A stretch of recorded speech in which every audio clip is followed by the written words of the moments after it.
আমরা যখন আমাদের ভিডিও আপলোড করার সময় আমাদের নতুন ফেসবুকের যে টুলসটি আছে মেটা ভয়েস ট্রান্সলেশনের এই বিষয়টি এটি যখন আমরা করতে যাচ্ছি তখন এরকম একটি ইরর অপশন আমাদেরকে দেখাচ্ছে। তো এই ইরর অপশনের মধ্যে কোন বিষয়টি ফেসবুক আমাদেরকে বলছে এবং কেন আমাদের ভিডিও ট্রান্সলেশনের জন্য এলিজিবল হচ্ছে না, এই বিষয়টি আজকের এই ভিডিওটিতে বিস্তারিত আলোচনা করব। বন্ধুরা, আপনি যদি আমার চ্যানেলে প্রথমবার এসে থাকেন অবশ্যই চ্যানেলটি সাবস্ক্রাইব করে দিয়ে পাশে আসা বেল নোটিফিকেশনটি অন করে দিবেন, যাতে করে ভবিষ্যতেও ফেসবুক রিলেটেড এমন আরও ইনফরমেটিভ কন্টেন্টগুলো আপনারা পেতেই থাকেন। তো এইখান থেকে ফেসবুক যে বিষয়টি আমাদেরকে বলছে, দেখুন, voice translation is not available when there is too much background noise or the audio is too short.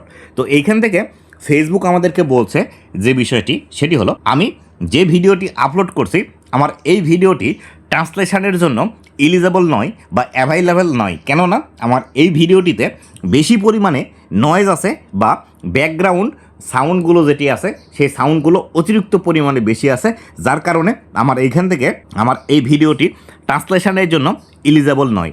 আবার এখান থেকে আরেকটি বিষয় হচ্ছে, সেটি হলো আমি যে ভিডিওটি ট্রান্সলেট করব সেই ভিডিওটিতে আমার অডিও খুবই সামান্য পরিমাণে আছে। যদি আমি একটি ভিডিও 1 মিনিটের হয়ে থাকে সেখানে যদি আমি মাত্র 5 সেকেন্ড, 6 সেকেন্ড, 10 সেকেন্ড বা 15 সেকেন্ড কথা বলে থাকি, সেই ক্ষেত্রেও এই ধরনের ভিডিওটি আমার ট্রান্সলেশনের জন্য এলিজেবল নয়। তো আপনাদেরও যদি এরকম অপশন এসে থাকে তাহলে বুঝে নেবেন আপনার ভিডিওটিতে অডিও একদমই কম আছে, যার ফলশ্রুতিতে ফেসবুক আমাদের অডিওটি ট্র্যাক করতে পারছে না এবং আমাদের এই ভিডিওর ভয়েসটি ফেসবুক থেকে ট্রান্সলেশন করে দেবে না। তো আশা করি বিস্তারিত বিষয়টি বুঝতে পেরেছেন। আর ফেসবুকের এই যে ট্রান্সলেশন বিষয়টি আছে, এই বিষয়টি যদি আপনি নিতে চান সেই ক্ষেত্রে অবশ্যই আপনার ভিডিওটির দৈর্ঘ্য 3 মিনিটের নিচে হতে হবে এবং এখানে প্রপার অডিও থাকতে হবে, বা আপনি যে ভিডিওটি তৈরি করছেন এই ভিডিওটিতে প্রপার আপনার ভয়েস থাকতে হবে, নতুবা কিন্তু আপনি ভয়েস ট্রান্সলেশনের এই ফিচারটি ইউজ করতে পারবেন না। তো বন্ধুরা,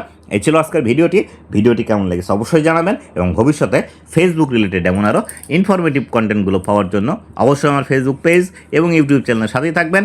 ধন্যবাদ সবাইকে।